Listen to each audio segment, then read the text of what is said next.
ഇസ്രായേലിലെ ബഹ്റൈനിൽ നിർത്താതെ സ്ഫോടനമുണ്ടായിരിക്കുന്നു. ജുഫൈർ കേന്ദ്രീകരിച്ച് തുടർച്ചയായ മിസൈലുകൾ വന്നു ഇറാനിൽ നിന്ന്. രാജ്യത്തിനകത്ത് ആക്രമണം നടന്നതായി ബഹ്റൈൻ സ്ഥിരീകരിക്കുകയും ചെയ്തിട്ടുണ്ട്. തത്സമയ ദൃശ്യങ്ങളുമായി ഷെഫി ഷാജഹാൻ ചേരുന്നു എന്നോടൊപ്പം.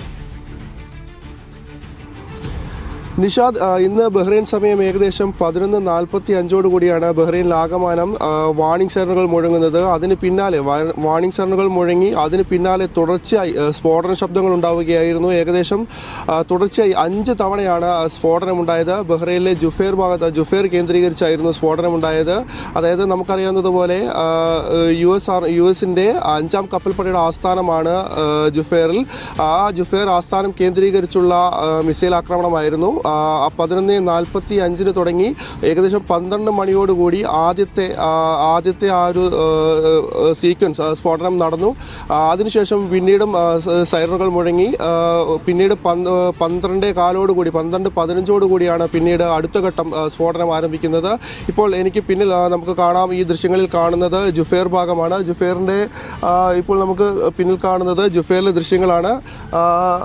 സ്ഫോടനത്തിന് ശേഷം പുക ഉയരുന്നതും മറ്റുമുള്ള അവിടുന്ന് കാണാൻ കഴിയുന്ന ദൃശ്യമാണ്.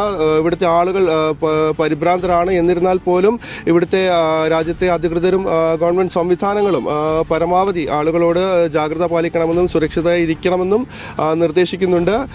അതുപോലെ തന്നെ നാഷണൽ കമ്മ്യൂണിക്കേഷൻ സെന്ററിന്റെ പ്രസ്താവന വന്നിട്ടുണ്ട്. ബഹ്റൈൻ എന്ന രാജ്യത്തിന്റെ പരമാധികാരത്തിന് നേരെയുള്ള കടന്നുകയറ്റമാണ് ഇപ്പോൾ സംഭവിച്ചിരിക്കുന്നതെന്നും ഇതിനെ ശക്തമായി അപലപിക്കുന്നുണ്ടെന്നുമാണ് നാഷണൽ കമ്മ്യൂണിക്കേഷൻ സെന്ററിന്റെ പ്രസ്താവന വന്നിരിക്കുന്നത്. അതുപോലെ തന്നെ നമുക്കിപ്പോൾ ഈ ലൈവിന് തൊട്ട് മുൻപ് വരെയും സ്ഫോടനം നടന്നിട്ടുണ്ട്. അതുകൊണ്ട് തന്നെ നമുക്ക് വരും മണിക്കൂറുകളിലും എന്താണ് ചിത്രമെന്ന് നമുക്ക് വ്യക്തമായി പറയാൻ കഴിയില്ല. രാജ്യത്തിനകത്ത് ആക്രമണം നടന്നതായി ബഹ്റൈൻ സ്ഥിരീകരിക്കുക കൂടി ചെയ്തിട്ടുണ്ട്. നിഷാദ് റൌത്തർ. ശരി. ബഹ്റൈനിൽ നിന്നുള്ള തത്സമയ വിവരങ്ങളാണ് നൽകുന്നത് ഷെഫി ഷാജഹാൻ. അവിടെ ആക്രമണം നടന്നിരിക്കുന്നു പലകുറി. അത് ബഹ്റൈൻ ഭരണകൂടം സ്ഥിരീകരിക്കുകയും ചെയ്തിട്ടുണ്ട്. സമീപകാലത്തെ ഏറ്റവും വലിയ ആധി നിറഞ്ഞ നിമിഷങ്ങളിലൂടെ ലോകം കടന്നു പോവുകയാണ്. പശ്ചിമേഷ്യയിൽ ആകമാനം എല്ലാ ഗൾഫ് രാജ്യങ്ങളിലേക്കും ആശങ്ക അല്ലെങ്കിൽ ആധി പടരുന്നുവെന്നാണ് നമ്മളിപ്പോൾ കണ്ട കാര്യം. ഇറാൻ ഞങ്ങളുടെ രാജ്യം ആക്രമിക്കപ്പെട്ടിരിക്കുന്നു, അക്രമികളുടെ എല്ലാ താല്പര്യ കേന്ദ്രങ്ങളും ഞങ്ങൾ തിരിച്ചാക്രമിക്കുമെന്ന് പ്രഖ്യാപിക്കുന്നു. ഗൾഫിലെ എല്ലാ പ്രധാനപ്പെട്ട രാജ്യങ്ങളിലും അമേരിക്കയുടെ താല്പര്യ കേന്ദ്രങ്ങളിൽ സൈനിക ബേസുകളുണ്ട്.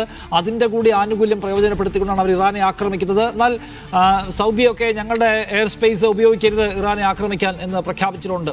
ഓക്കെ.